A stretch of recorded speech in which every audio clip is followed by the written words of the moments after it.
Enhancement Grant Program Committee for Wednesday, March 12th, 2025. And I'm calling the meeting to order, and I'd just like to go down the line and have everybody introduce themselves rather than doing a roll call. So there he is, Mr. Zook.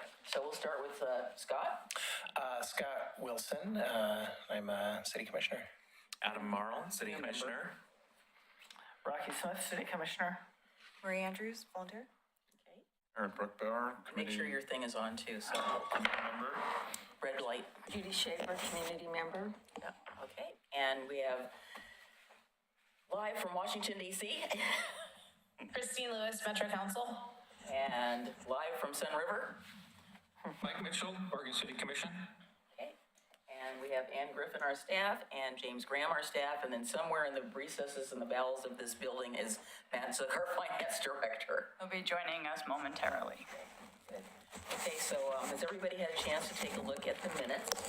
And did they have any suggestions, corrections for that document? Yes, I do. On page 8, it says, Judy suggested that to do this, we move up the decline of the application. I believe that should say deadline of the application. Thank you, Judy.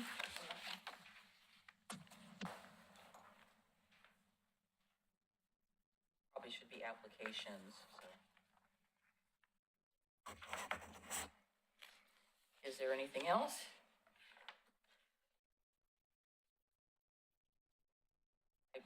I don't know if we need to get that detailed on the comments in terms of, we're looking at the proposals, looking at basically discussion and then motions and approvals. And that would cut down on 8 pages, or 9, excuse me, 9. All right, do we have a motion to approve as amended? So moved. It's been moved, and is there a second? Second. It's been moved and seconded that we approve the minutes of June 17th as corrected and amended. All those in favor just signify by saying aye. Aye. Aye. All those opposed? And no abstentions. Okay, it was unanimous. All right, let's move on to, we don't have any public comments tonight. There's nobody in the audience. So we'll move on to number 4, which is program financial status. And I'm very sorry you're not here in person.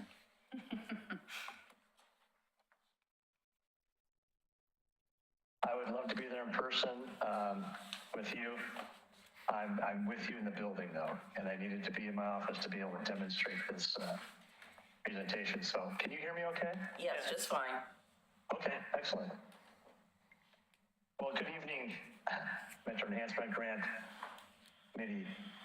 And I don't know if you all want to display or if you all can see the financial statement that's in the packet. I can speak directly from my copy, or if you want to show it on the screen, either way. How do you want to do that, Ann? What does the committee have a preference? Would you like Matt to show it on his copy? Why don't you go ahead and show it on the copy that way, because we are being recorded and broadcast. Okay. Do you? You want to go ahead and, who's giving the staff report? I am. Okay, why don't we do that? Oh, go ahead, Do James. that quickly, Sorry. and Okay. then we'll get to the sheet.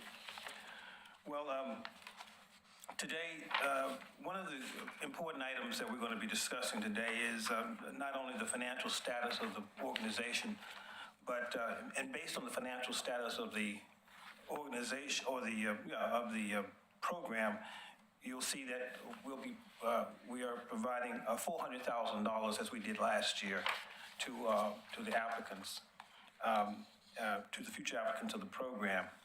And we've also learned a lot from our discussions with applicants about certain concepts that they need explanation on, and we will go and discuss those definitions later in the program.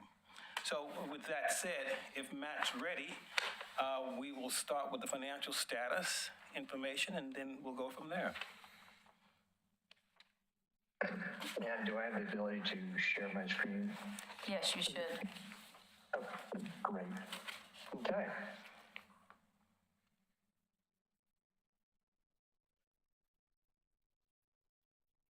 So hopefully you can see the Enhancement Grant Program cash flow on your monitors. Okay, great. Yep. Yep, and we have the paper in front of us. Yeah, and it, Excellent. Okay, so basically what we're doing with this report is picking up with our last known beginning fund balance, which was the beginning of this fiscal year. That's the audited number for the Enhancement Grant Program funds on hand, and that's $557,322. And from there, kind of like your traditional, like an income statement, we're going to reflect the revenue. And you can see that we bring in this revenue from Metro franchise dumping fee. And the first 2 quarters, I've broken this out quarterly. The first 2 quarters have been received and are in hand by the city. And that's $76,000, $73,000. The third quarter and the fourth quarter are just projections at this point because we have not received those yet. And so those 4 quarters add up to an annual amount that's around $300,000, just a little bit over. And so that combined with the beginning fund balance is about $860,000. And then from there, we go into the expenses. And as you know, typically there's multiple years worth of awards that are still paying out, depending on if the committee has chosen to grant extensions. And the first line under expenses is prior year grant awards and paid. So there was and this is from the 2023-24 fiscal year that got extended into the 24-25 fiscal year, i.e. their second year. 109,000 of grants were awarded, 47,000 was paid in the first year of that grant, and then 55,000 has been spent towards those grants in the second year, this current fiscal year. And so that leaves about $5,800 worth of money that is still not yet paid on those grants that were awarded previously. That could be, depending on what the grantee or the grantor requested reimbursement.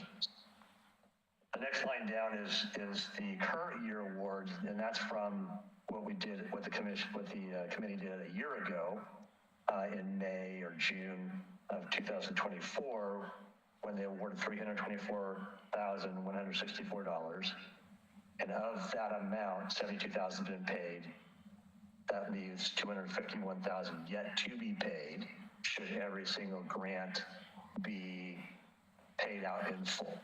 Matt, can you scroll down the page a little bit? Oh, I'm sorry. Yes, thank you. Perfect, thank you. Yes, thank you. So what that would, if all of the grants that have been awarded and are outstanding were completely paid out, we pay out $385,000 still out of that balance. And then, as you may recall from a year ago, and those of you that are new won't recall, there is an allowance for the staff that are administering this grant to actually, have a contribution towards their work, and that's $45,000. That was increased, I think, at the direction of this committee a year ago. I think it was previously $39,000, and now it went up to $45,000. And that's all within the context of the intergovernmental agreement with Metros for this program. So take that out, and your total expenses remaining to be paid is $430,000. And so taking that from the beginning fund balance and your current year revenue, we are projecting that this program will end up with about $429,000 to go into this next year with awards. And on top of that, we will have another year in 2025-26 where we'll get more revenue, presuming everybody continues to dump their garbage at our local dispensary or receptacle, whatever you. Transfer station. Transfer Thank you, station. thank you. It's not a dispensary, not a I dispensary. know, I've been dealing with, it's budget season, so I'm dealing with dispensaries and all kinds of things, so. And lottery Anyways, money, I bet, all of that, gas tax, yes. yeah, gas tax, cigarette tax, liquor tax, all the sin taxes. Anyways, so in summary, at the bottom of this sheet is really kind of without the detail, to recategorize it, 557,000 in known funds on hand as a carryover from as of July 1st, 2024. We bring in, new revenue, 301,000, which gives you 859,000 of cash on hand. And then if we paid out every obligation that we've already committed, that would be 430,000, leaving this committee with, like I said, $428,720 of unobligated funds on hand to award in new programs and new grants this coming fiscal year, as well as we didn't carry any further than June 30, 2025, but you would, as Mr. Graham just mentioned, I think he indicated $400,000 for this new award cycle. And again, we're going to have new revenue come in. So that's the financial state of the program as we see it as of June 30, 2025. I guess a question that I would have is, I am assuming that we are anticipating some requests for extensions. I know at least one project that is probably going to have because there were some extenuating circumstances and they will need an extension to get the work done because they can't. Is there others that you are not, Well, you don't have to get specific, but Right. are there others? Well, we've been working with each of the applicants. We've usually, what we have been doing a little differently than in the past is actually meeting Yeah, that's one-on-one with the applicants to make sure that they understand the guidelines, understand that they have a contractual obligation to spend within the time frame that's of 1 year, and to make sure that we answer any questions that they might have. So we've been working pretty closely with the applicants to keep the extensions down, because if you remember years past, we've had long lines of extensions and unfortunately keeping a lot of money from going forward to new applicants. So with the one that you're talking about, I don't expect too many more than that. Just in the one, yeah. Yeah. Again, circumstances, you'll hear it, it's circumstances beyond their control that just happened. So if we have one or two, I don't see that that's gonna upset the apple cart, so to speak, in terms of the revenue, because we'll be able to carry that over. Right. Right. Questions, other questions? And this year's current grantees have until May to notify us of a need for an extension. extension. Yeah, and then if they do need an extension, they need to give us written notification of that. Right. Yeah, that's pretty typical. So we're trying to explain some of this so you can pick up on it. So they have till May. And so I know that as of the 10th, the applications went online. So people are probably jockeying to apply.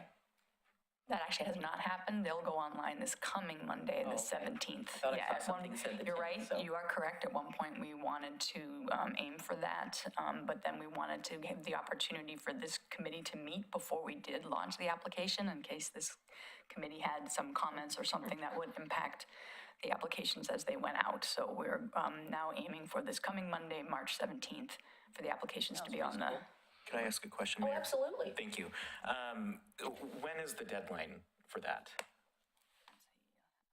Let me just look it up and I'll let you know. I believe it's going to be the week before.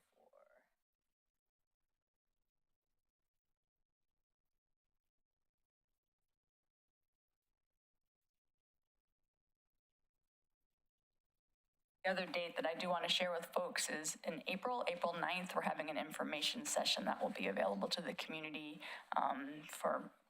to ask questions as they've started filling out their applications.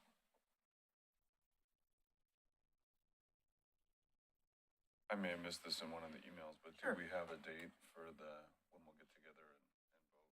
Yes, she has a schedule already, so do you want to go over that schedule, Ann?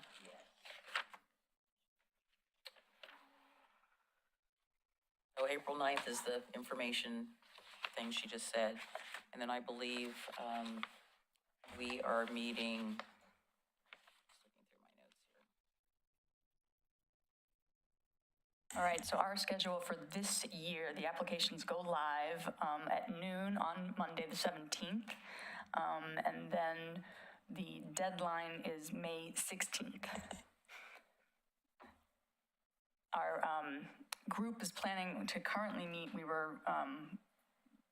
this group will meet to decide the grants on June 16th.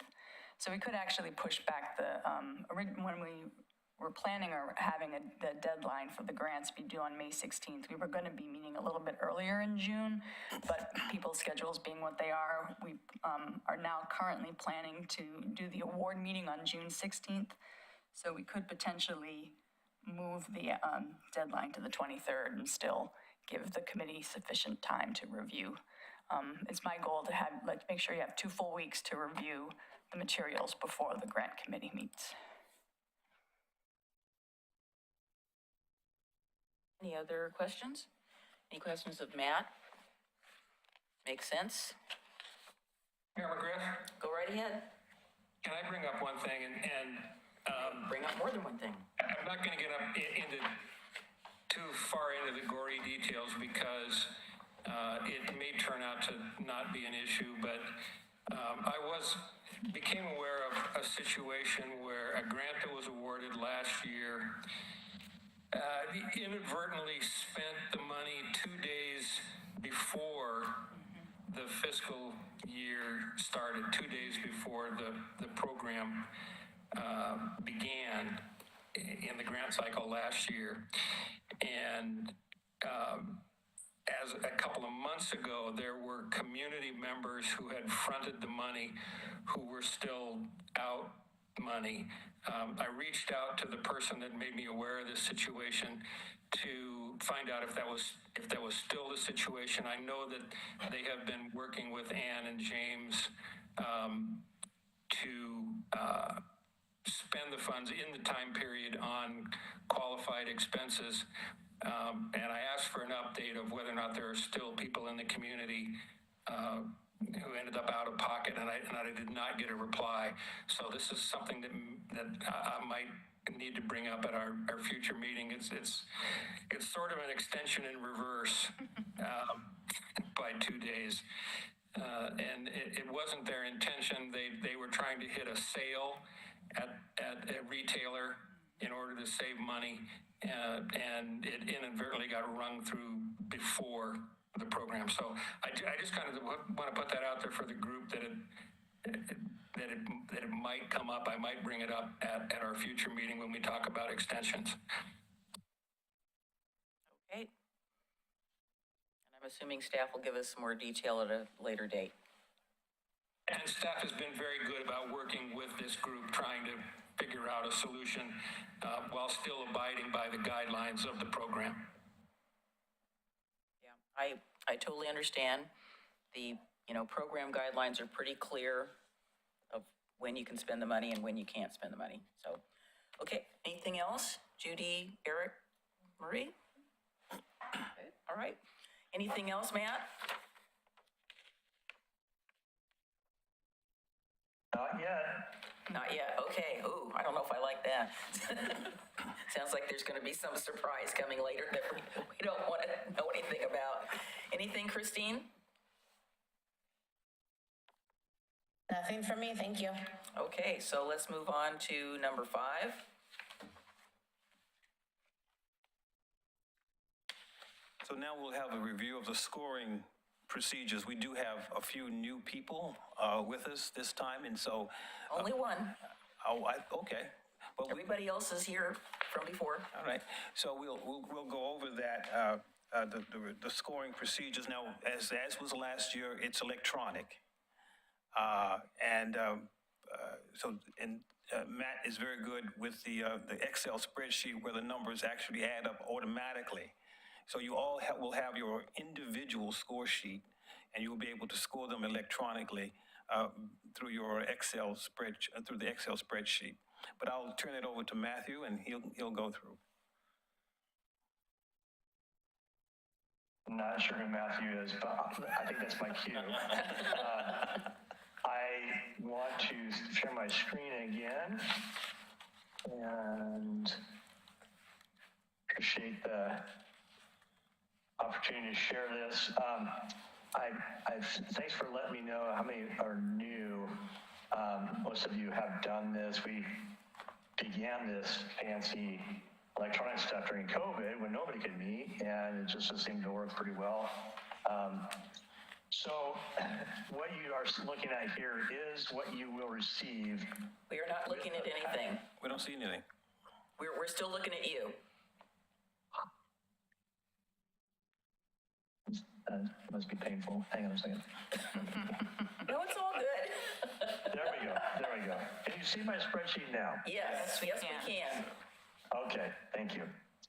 So at the same time that you receive the responses or the grant applications from James and Ann after that May deadline date, you will receive an email from me with an invitation to share a link to a file that will be your personal scoring spreadsheet. And in that, it will be preset with all of the application or the applicants' names. In this case, as an example, the Pittsburgh Steelers will be applying for this grant. The project title will have, the specific, in this case, winning the Super Bowl for the 7th time. You'll have the grant request and then the matching funds that they will kick in for the total amount of the project. In this case, fictitiously 56 plus million. And then from here, these questions below are the questions that James and Ann have confirmed that they're going to remain the same as they were last year. And these are the questions that you will use to evaluate the responses from the grantors. And down as you scroll down here, this is question number 1, and you will fill in these yellow boxes with the score that you, on a scale of 1 to 5, as demonstrated up at the top here. This looks questionable, Matt. Which part's questionable? I said this looks questionable. They got 5s. Well, I understand where we're coming from. I was just pointing out sort of the obvious right here. we'll get to a 4 in a second. The Steelers aren't perfect, so they did get a 4 on one of these. But not only will you have the opportunity to score here, but if you tab over here to this box right here, that's your opportunity to put your notes in, your thoughts as you were reading this and why you might have rated it a certain number. Really more for your benefit. It's not necessarily for our benefit. You don't have to use that, but you can put a number there from 1 to 5, and then the comment up to the right. And it will automatically get down here. The Steelers did score a 4, but it'll add the score. Total score will be a 29 in this case, 29 out of a possible 30. There are 6 questions, and then you have your some space for your own notes about the either questions you want to ask or comments that you might want to have. And we did this with the thought that you would be able to bring this to the meeting. Keep in mind, if you're going to participate, say like Commissioner Mitchell or Commissioner Lewis are today, they would be able to score or update their scores as these applicants are coming to the meeting, the award meeting in June, where they'll be presenting to the committee. And you might hear some information in that presentation that may either change your answer that you pre-scored or help you fill it out. Obviously, that if you're at the meeting in person in the commission chambers, if you bring your own laptop and do that, all of these electronic spreadsheets are actually in the city's network. And so I can see the changes as they're made. I don't monitor these as you're scoring them. What I do at the end of the meeting is I have compilation of all of, I don't know if you can see this new spreadsheet. Remember which project that was from last time? This is last year's, Kanema Cemetery. this is last year's awards. And then I have an aggregator that, you know, combines all the scores as they're changed from those that are rating it. And from there, we can decide kind of how we rank. You inevitably, hopefully going to get more than $400,000 worth of requests. Of course. And so at some point, the commission or the committee is going to have to make a decision as to where you draw the line and who you award. So it's all meant to do it as efficiently and quickly as possible in a meeting, so that within 10 minutes after the presentations have been made and changes are being done, we can come back and I can show you the results in the meeting, and you guys can deliberate from there. So we'll work with you to ensure that you can get the link. You don't have to have Microsoft, any Microsoft product. This will all be web-based, and we'll go from there. So hopefully that's clear. You don't have to be a computer tech, expert to do it. I know some people still do it on paper. If you do it on paper, there's a little song and dance that James will do while I'm manipulating paper in the background. I'll be punching in all the results. Excited to see that. The song and dance? Yeah. Oh, okay. Presumably all of the applicants stay for that as well, and then they stay for the deliberation, and typically the committee awards, what they're going to do after that. And so you can obviously, if you're new, you can watch some of those old videos from past meetings on our website. But Yeah, you've got lots of time for that. So you're right on that. I don't Very think, entertaining. I don't think you need to do that. So I do want to say that in support of staff that if you want to do it in paper, let them know. I do mine in paper first, and then I translate it into the thing, because obviously I can't think about what I'm trying to write down and at the same time. So I do all my notes and make all my comments, and then I translate it into the sheet. It's just easier for me. And then if I'm somewhere, I can take it with me, and I can work on stuff when I'm, waiting for an appointment or something like that. I mean, it's very transportable, and I know you can take a laptop with you, but just don't always want to be carrying one of those suckers around. So even the little iPads. So if you want that, and it works better for you, just ask, and we can make that work. Yeah. Okay.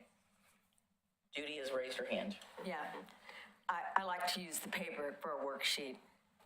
It works better for me also. I'm happy to put it on electronically at the end, and so that you have it, but. Okay. Any questions about that? So we'll go over the policy review and recommendations.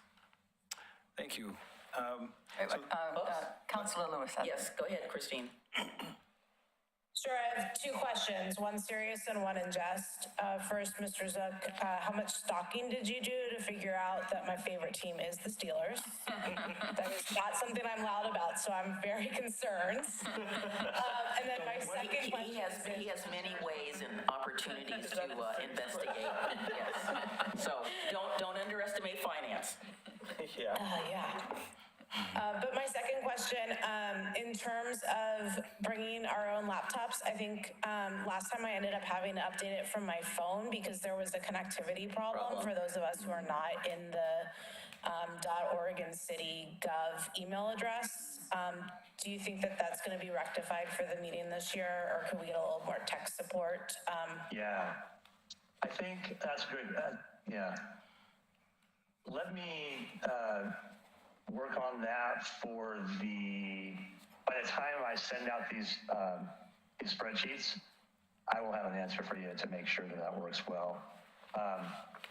So let me get back to you on that. I'll talk about IT department and go from there. So You might also ask IT. We used to have a little sign posted in this room that told what the Wi-Fi password is if you were here, and I see that it's not on the wall anymore. Yeah, no, we can repost it. The channel is OC Public, but we can potentially, we'll work with our IT folks. Maybe we can give you something other than the public Wi-Fi password to log into. So we got connectivity we need to follow up on. All right. Okay. Well, this is the philosophy part of the meeting, where we talk about concepts that maybe some people may intuitively know what the definitions of conflict of interest, for instance, would be, but there are individuals who have filled out the applications and they want some clear definition of these concepts, and once you approve these, they will be put into the guidelines. So Could that you give us an example of a question where somebody was unclear about what a conflict of interest is? Well, the one that was the Arts Commission, when they were doing the mural last time, there was a big discussion, if you all remember, that you all felt that it was not a conflict of interest, and I was the only holdout for that one. Well, because they were not personally benefiting from it. It was the committee on behalf of the city that was going to be doing the project. But our attorney said, no, this is purely a conflict of interest. So that's where that came down. So, with regard to conflict of interest, what we are suggesting is that if an applicant of the Community Enhancement Grant Program is also a regulatory agency, governing body, and an individual decision maker, and regulates the same service and or creation of a physical product seeking funding from this committee and this program, a conflict of interest exists, and the project is deemed ineligible for grant funding. And so that would be the suggested definition for conflict of interest. Any questions? Well, I think the word agency is not correct. We're not really, the committee's not an agency, and we don't have any committees that are agencies. I'm not sure what the correct word is, but it's definitely not agency. Okay. Anything else? Maybe it's either committee or commission, or, is also an entity that might have been created by the city. Or regulatory body, would you like that? What do you think? Oh, go ahead. Oh, yes. You're still on mute. You're on mute. Yeah. Thank you. I'm worried that this staff definition will eliminate the ability for any of the city projects to come forward, because ultimately I would think almost any city project would come through a citizen oversight committee, whether it's budget or project specific or your parks advisory board, that sort of thing. So if we want to hold to the tradition of an application every year from the city, which we've spelled out in the terms of the agreement, I would be concerned with the exact wording of that recommendation, eliminating that. Would also concur with that. Yeah. Other people feel the same way? Yeah, we've got some concurrence here. And so, just for my understanding, because these are just simply recommendations. So you had mentioned terms of agreement. What terms of agreement in what document? It was my understanding that we, in the IGA, at some point, either the original, well, I call it the original, whether the pre-revamping of the IGA 2 years ago, we had information clarifying from Metro to Oregon City that you could spend funds on city projects and not just on nonprofit. Right. And that is the point at which I believe it was not written down, but it was a decision of record that we said one application from the city per year. So could have an internal process to pick which department or agency, so that would not be a decision here. Because there are obviously many worthy projects, from everything from parks to public safety. And I think there was also a discussion about city departments could represent 20% of the total grant award provided. I think it was 20. Yes, it was 20%. So so that's reasonable, and that's what we have been going by in the past. So if you feel that you want to stay with that, that's fine. I was trying to address the question for applicants, and we can do a better job in explaining that concept from the IGA. Michael? So it says, a governing body and an individual decision maker. Should that be or an individual decision maker? I'm trying to figure out how somebody could be a governing body and an individual decision maker. I don't think they physically or logically can. But if we go with the conflict of interest that's already in the IGA, this statement would not be necessary. So we wouldn't have to really, And what's the one that is the one that we currently have in this document? the IGA is, I think the IGA, as Ms. Lewis has mentioned, I think the wording is a little different in that IGA. I'll make sure, but I think I'm just trying to help with identifying conceptually what a conflict of interest is and see if we can make it and put it into wording in the grant application, on the guidelines.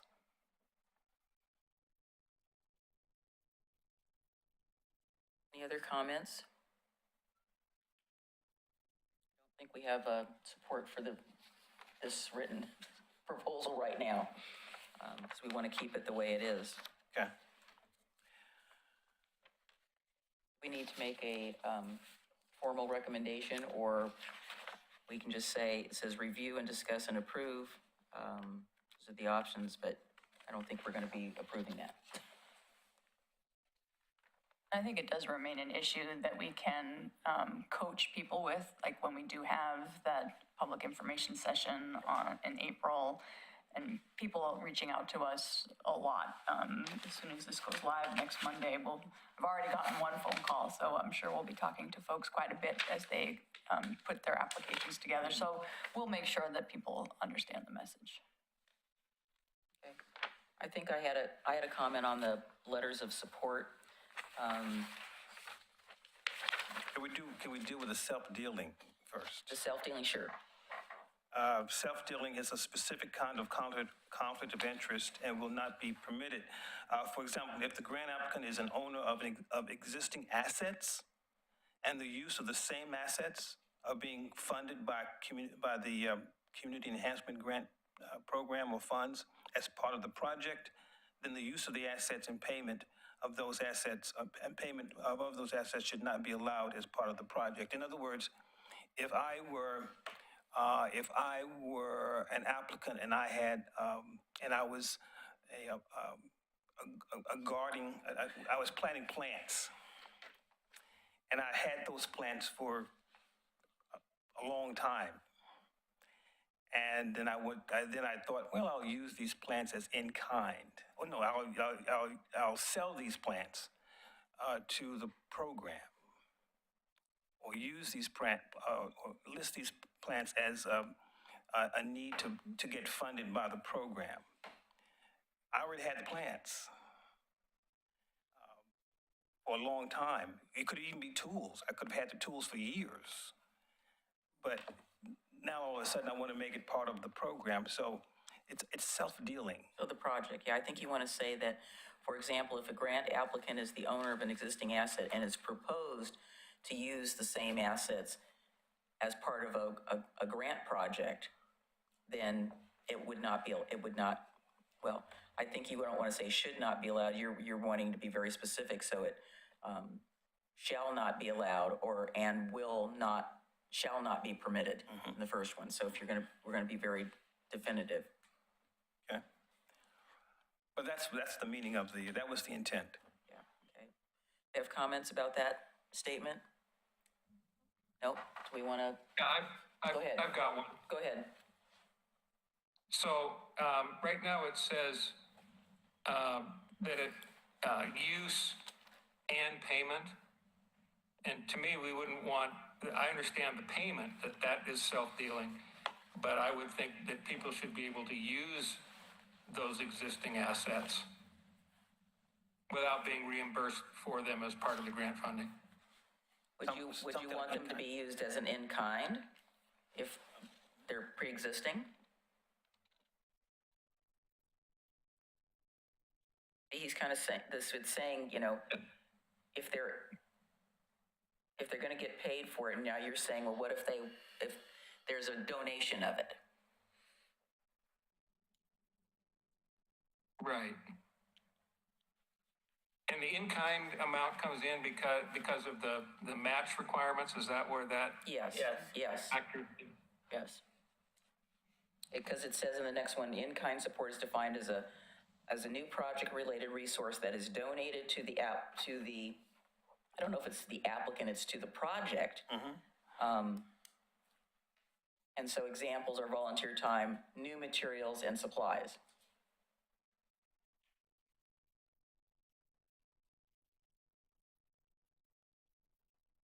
Seems to me if you start talking about using pre-existing materials and tools, then you have to start thinking about depreciation and how much they really are worth. So that starts kind of getting into the weeds. It makes it much more complicated Yes. than it should Yeah. be. Yeah.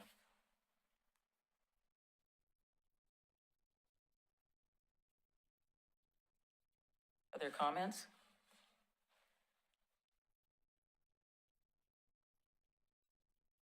Is there a consensus or agreement on that? I'm just asking if there are other comments Oh.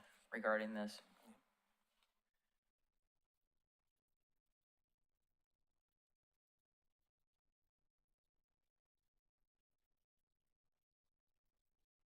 I mean, you used the example of the plants, but it could very well be, you know, that I own a big pile of landscaping rocks, and I've had them for a long time, and this project comes along and says, gee, we need landscaping rocks.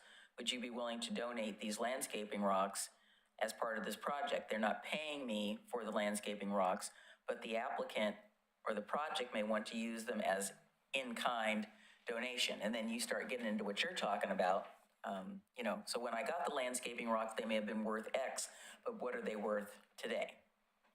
I don't know. I don't know how you get into dealing with depreciation, and I don't even want to go there. Yeah.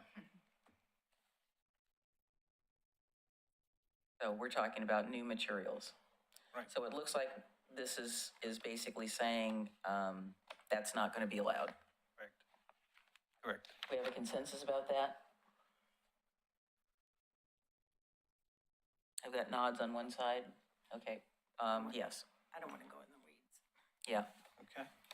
So again, so not donated to the applicant, it would be donated to the project, for the project Gotcha. to use.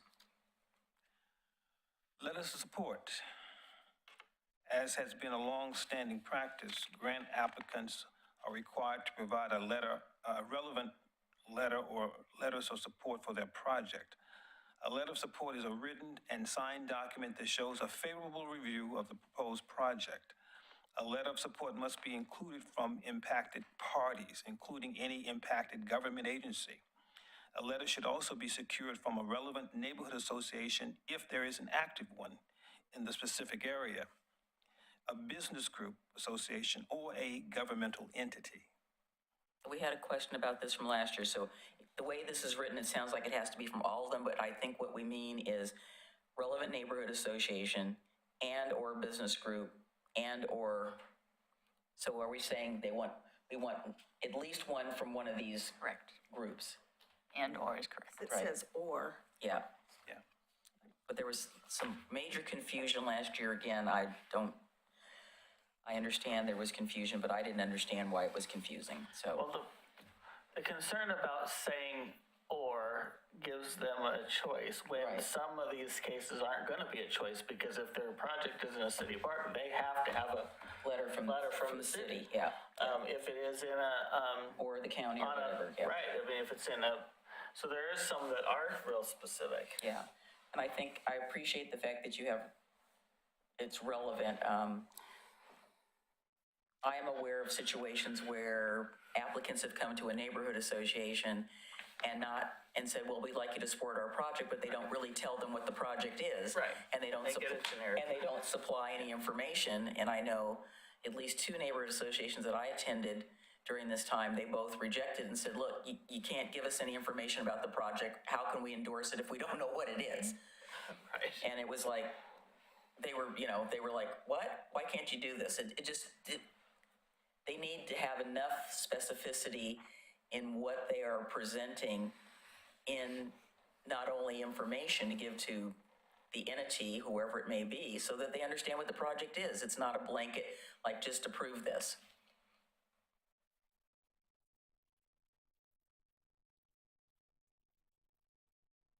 So, okay, so I think we are done. Yes, think- Michael and Christine? Yeah. Whoever wants to go first. She's pointing at you. I'm gonna throw out a hypothetical, kind of related to what Commissioner Smith just mentioned. So let's say it's a project that is gonna happen in a park. Right. So they would need a letter from the Parks Department. Yep. That the Parks Department would Sign off on it. allow that project to happen. Right. Is that the letter of support? Or do they need another letter? So really, we're talking about two kinds of letters. We're talking about letters from any city department that would be impacted by the project and A neighborhood a association. separate letter of support that gets to the value of doing the project. So you're suggesting a letter from a governmental entity and I think neighborhood? we need to make that clear, that a letter from the Parks Department that says, we're okay with this, is not a letter of support for the project. So you're saying and a neighborhood association would be, or the business group would be additional? Yeah, that is how it's meant. That is how it's intended. So if any project is going to impact a city a city organization, the Parks Department or the pool, the community center, whatever it might be, then that entity needs to know about it and be on board. Okay, well, you say the second sentence says a letter should also be secured from a relevant, if they're not in a city park or isn't affected by a governmental agency, then it would be the relevant neighborhood association, business group. And so I guess it shouldn't have governmental entity twice, because to me, that's a little bit redundant.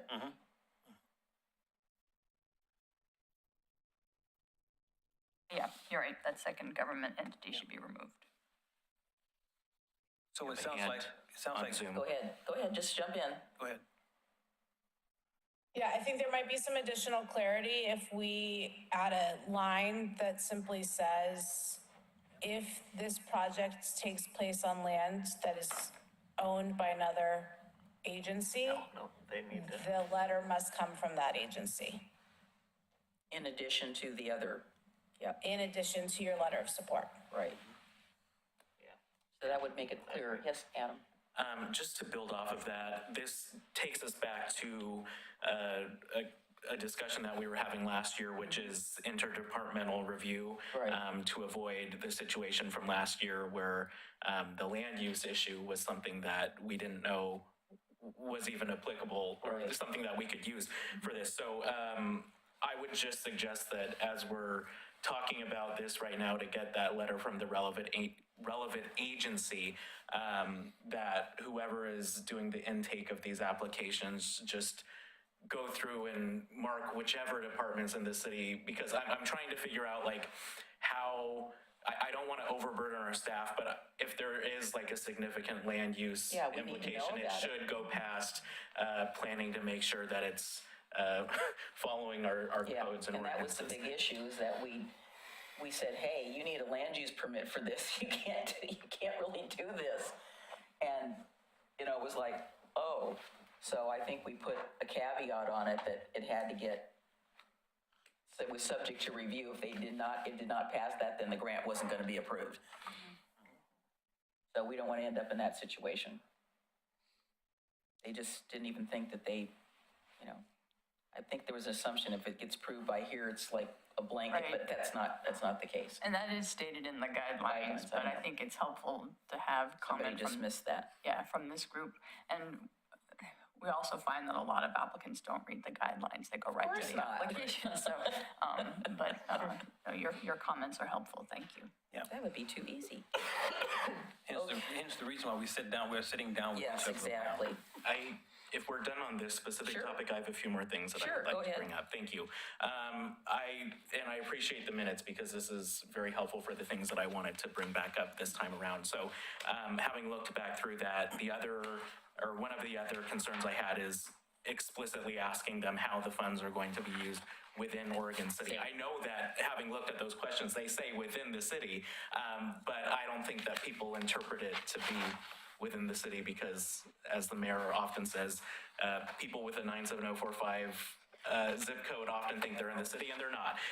So having them list specifically how it is going to impact Oregon City residents or where it is going to be within the city limits, I think needs to be spelled out specifically, because we just found ourselves last year and in years past just having to add another interview question and asking them during the meeting so that we were aware that they were following the guidelines.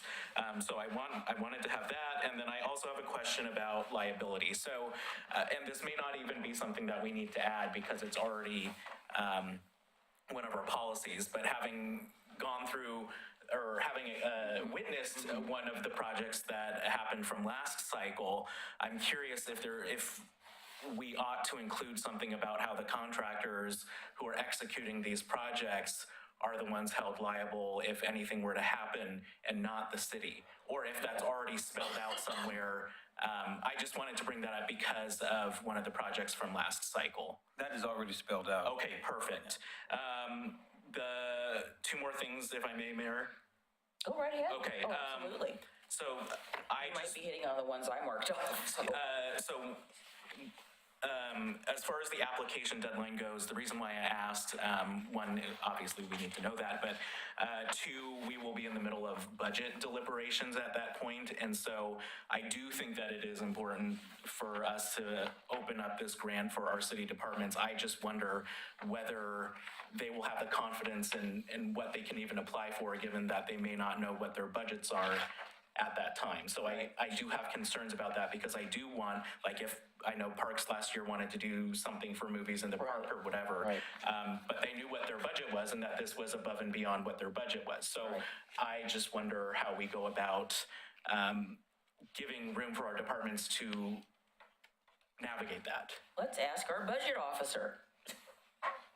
Is he still on? I don't think so. I know he hasn't left because I haven't seen him walk out the door. I can go. I can call his.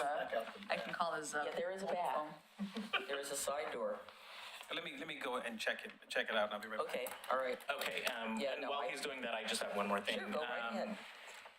And this is a recurring and perennial issue, is the issue of repeated applications. We either need to say yes or no, because as it is now, again, from last year's experience, we had an organization that would have been barred from doing it, but for the fact that they went through a different organization to do it. Yeah. So we need to either spell that out explicitly that they can't do that, or just open it up for everyone I think we, to do it over and over again. yeah, I think we said, not officially, that we frowned upon that particular activity. But we approved it. Yeah, but I think that has been resolved internally, that that particular organization is not going to be allowed to apply for any more city project grants. Okay, but it's I know, still, but there may be others. well, because we've had the farmer's market one, which Right. I think we all agree is a really good Yeah, we love project the and farmer's that has been subject to these rules. So it begs the discussion of Yeah. whether we even want to impose that rule. Well, I think what we've been doing is, so far, we've been doing it on a case-by-case basis. And, I looked at the notes myself too, and I said, given, we have some extenuating circumstances this go-round where, we don't know whether SNAP benefits are gonna get funded or not. I mean, it's kind of scary. So if we take it, Yeah. my point is, if Yeah. we're taking it on a case-by-case basis, then we need to eliminate that requirement. Okay, we need to get comments from everybody. about how they feel. I can go either way.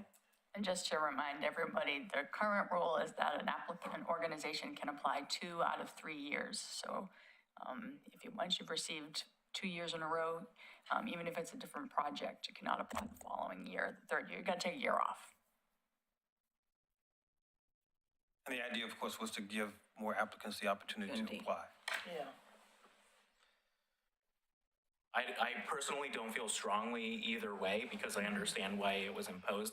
I just think that we need to choose one or the other because, as you just stated, taking it on a case-by-case basis, I think, said we need to make it clear to the applicants because I'm sure that there were people who did not apply who, because of those requirements, even though we did see applications from others who were, because they knew that we would consider it. Yeah, I think I concur with you, but let's hear from everybody else.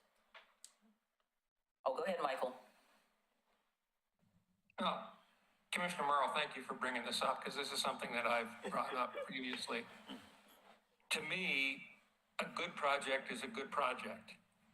And to not fund a project just because it's been successful in previous years, it just doesn't make sense to me. Now, I don't have a problem with whether it's explicitly spelled out in our score sheet or whether we all just kind of have this in the back of our mind to give a preference to new projects. But if it comes down to it and there are still funds available and there are continuing projects that have been successful, I have a real problem with not supporting those. As I said, if we want to give a preference to new project, I'm cool with that. But I hate to see us not support ongoing good projects, all other things being equal and funds being available. I think we get into tricky territory when we have to create a rule that becomes an exception for one situation, and then it applies across the board to everyone, even though that wasn't the situation. So, like I said, I think we got that situation resolved. So, Judy, do you have any thoughts? Yes, I do. I was going to say basically somewhat what Mike said. I think it's a shame not to fund a good project and have to take a year off just because we have that rule. And I think that we need to also have the wisdom and the strength to say no when we want to fund a new, and be able to say, we want to fund a new project and we're not going to fund your project this year. We don't have to just always fund the same things.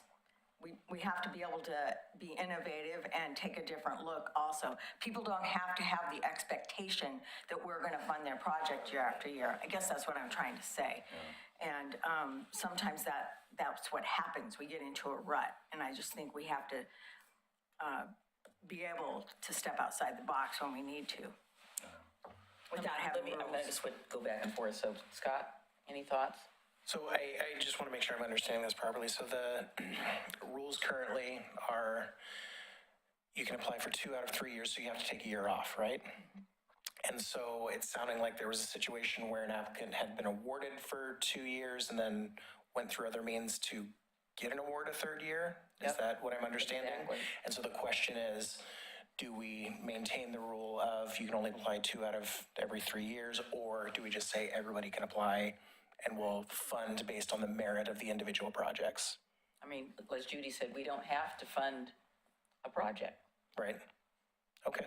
Not written, but I was remembering that we had the same question come up when we were doing OCCIT. Yep. So the initials for OCCIT are Oregon City Civic Improvement Trust. We had transient room tax funds, and we funded projects in Oregon City specifically that related to tourism. And we had a question that come up about the same thing. We had, a lot of the same people were coming in for projects, but they were generally new projects, but it was the similar applicants. And we ended up deciding that if the project had merit, then we would fund it. And it met the criteria. We didn't, but there's always a bad actor somewhere, and we don't have to fund the bad actors. Sure. Well, that being the case, I think I would have to agree with the prior two statements. Like, a good project is a good project, and as long as we can make decisions based on the merit and say, hey, we're not obligated to fund a particular project just because we have done so for the last, 2-3 years, whatever, I would be absolutely fine with that. You're okay with that, Adam? I mean, yeah, this is where I was leaning originally, and the reason why is because I have a hard time with the fact that we do have a lot of the same people coming, and I understand that this rule is to try and prevent that, but when it's usually the same circle of people who are applying, and we have a pretty large amount of money to give, it usually ends up being the case that everyone gets their grant. some money. And that there's only like 1 or 2 organizations that don't end up making the cut. And so I think adding more of that competition would be better for us. Yes. And I agree with the prior statements that a good project is a good project. Eric? Yeah, I agree with the prior statements as well. I think I would just ask that if there is a history of funding with a specific funder, that the committee be made Well, aware of it's that. one of the questions. Have you received an okay, there you enhancement go. grant in the past? And you need to answer that of when and where, and so it's in there. So that's something that we can yeah, consider. We can consider it, yeah. And of course, the committee holds the position that it doesn't have to fund a project, nor does it have to spend all of the money. Exactly, and Right. we don't always have to do that. In past years, we have not spent all the money. Fully.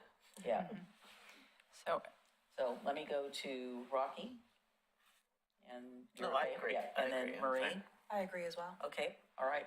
so am I hearing then a suggestion that we remove that restriction, but make applicants aware that if they are applying for a 3rd year in a row, that they may not, there may be preference for others, but you can still apply? How should we phrase it in the I application? think just asking it whether they've received it in the past, and the individual committee member can determine themselves whether that's a Yeah. negative or a Yeah, positive. exactly, Okay. exactly. Okay, Matt, we had a question about, funding and budgets. Well, like He was there a minute ago. Elvis, I think Matt has left Left the building? Well, we don't know if he's left the building. No, I think he has left the building. I went to his office. I saw him on Zoom just like about a minute ago. Really? Yeah. He's quick. Christine, Yes, yeah. he's gotta go find him again. We weren't done with him, just didn't get to him at the moment. I just want to say I agree with the premise that more competition in these grants is good, and each individual member should take into account the value of the project versus how many years in a row an org has been awarded a grant. I think it is important, though, that we don't let any of these organizations become reliant on this grant. In the future, I think we all hope that the world works so that we produce less garbage. And I don't want us to literally be addicted to the garbage. So if these funds start to decrease, we say, oh no, that's bad. Because we are gonna name very nice, good organization here, see a decline, and they're gonna have to lay a staff person off that they've had only because of this. I don't see this happening rapidly, but I just think it's our responsibility to really be very he's specific that locked we're funding down. projects and not operations. Yeah. Yeah, I would agree. I think, we've had some difficulty where an organization, I remember asking Willamette Falls Symphony, I said, okay, how does this affect Oregon City? You're playing all over the place, but you're asking for funding for a grant that is coming from Oregon City money. And, we're not interested in having you do your performances in Lake Oswego using, our funds. So I'm sure you'll be seeing that when you get their closeout report. So that was one of the issues I had a concern with, because it was really, really broad. So, okay, well, it looks like we're gonna take that policy and revise it and change it so that, but again, when you're having discussions with these folks, we can go from there. Adam? There was Oh, I just had yes, a Eric. separate issue I'd Yes. like to raise. Are we ready to? Oh, yeah, you're ready. Okay. So as everyone who was here last year knows, we didn't have quite enough funds to fund every project. There was one that we didn't fund. And I'd like to suggest this year for the committee's consideration that maybe an approach we could take if we find ourselves in a similar situation this year where we can't fund every project, then rather than entirely not funding the lowest scoring project, maybe doing something like, funding the bottom two projects at like 80% or something like that. So like based on the score, maybe giving them partial funding. I appreciate your concern about that, but again, if they didn't make the cut, I don't think we should be funding them. And regardless, like we said, we do not have to fund everybody, and there has frequently in the past been some projects that just didn't work and we didn't fund them. And so I don't want us to be bound by that. We need to make a determination every year based on the allocation of money, and if we want to reduce the amount that people get, we can do that at that particular time, but I don't want to impose something on us ahead of time when we don't know what the situation is, nor do we know what the requests are. Yeah, I mean, it's something we'll kind of have to figure out at the time based on how many proposals there are and Exactly. How much funding is available, but. It's not a guarantee that everybody's getting funded. That's just the reality. And I'm all for not funding a project if we deem it that, it doesn't qualify. But I think a partial funding is something we could consider at the time. We have done it in the past with projects where we had more money than, we had less money than, and we gave certain ones this amount, we'd split up the rest of it and they got some. But yeah, go ahead, Rocky. I was just gonna say, I can't wait till there's a topic we haven't discussed before. Yeah, Because we've been there and back and forth, and I can see it both ways. I was an advocate for in some ways, knowing that in the past, and this is also true with one of our other grants, where, and I agree in some sense that funding a full project is good, and you don't want to minimize a project by cutting its budget. But however, on the flip side, I know in the past people have completely made their budgets based on, we're going to ask for everything we can and hope that they get the big, number, and they pad it, and I know they do. And so in that sense, it's like, okay, well, yeah, if we have 5 worthy projects that we aren't funding because we're funding everyone at their full grandiose number, well, yeah, we could be cutting some of those back a little bit to add, and we've had that conversation. But I think that's why we've left it kind of the way it is. We can have that conversation on a given night, depending on what the projects are, and maybe get a better idea of what a project can survive with if we have to do that. Right. But I agree. I mean, I think I've seen it both sides of that. Yeah. And I know as being a grantee, not of this, but in my in my job that you're going to get. Well, and that getting an 80% grant is still a win. Is a win. Yeah, it is. And there are projects where we've had to state in the grant, if this particular project is not funded at 100%, we can't do it. Right. So if that's the case, that's something they should state in the grant. But for a lot of them, that's not going to be the case. Right, and it would be helpful to know. If the applicant uses the same assumptions that, I mean, what you're pretty much describing here is what ODOT did. And so Let's not do what they do. if our applicants choose to go that approach, then that's on them if we don't decide to fund them. So, Yeah, I agree. Is he gone? Yes, Elvis, he has left the building. He's not here. Okay, well, I won't text him that we have another question for him. One thing that would be helpful for me is when they are writing out the grant application, if they really spell it out to me more clearly, I would be more inclined to do that, fund them at 80% and try to fund all of them. But spell some out of how them they'll use it? are somewhat poorly written so that I'm not inclined to say like, oh, is this really in Oregon City? Or, what are we really doing? What are we really doing here? And that's one of the things that held me back on some of them last year. And so I would just say, I hope, since with some of the tweaking that we did, if we got a little bit more clearly written things, so I saw what their purpose was, I would be more inclined to want to do that. Yeah, well, that's on them. We can't infer or imply and read into something that isn't in front of us. Because my little, bleeding liberal heart will always want to give people money, Yeah, well, I'm sure I a will lot of us want to have- give a lot the of little us have kids at the farmer's market, bleeding hearts, but yeah, so I know that I marked in my minutes that, you should let the farmer's market know that they can reapply. That was in the notes, and I had made a note, check that off, and I circled Mike's name in my minutes, so.